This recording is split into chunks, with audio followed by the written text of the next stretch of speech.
This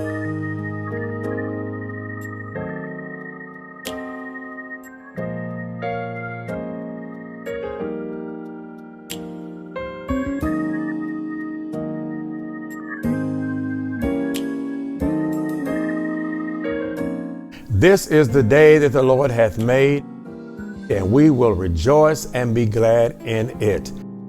We are so proud and so happy that you thought enough of us to worship with us. We are grateful and thankful for the blessings of the Lord, and my wife, Sylvia Taylor Flippin, and the entire leadership and membership of our church. We welcome you to this worship time. We are known as the Church with Helping Hands.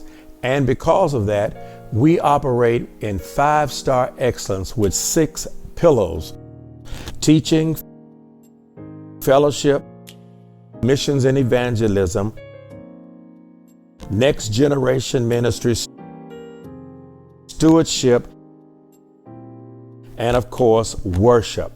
Of course, you can look at our website and see that we continue to do many wonderful things in every one of these areas during the pandemic. Now, our worship service has been modified because of the pandemic, 9 a.m. on Sunday morning. However, you can also worship with us in person, following the guidelines on our website, or through technology, Facebook, website, etc. So come join with us as we worship the Lord in spirit and in truth. Welcome, welcome, welcome.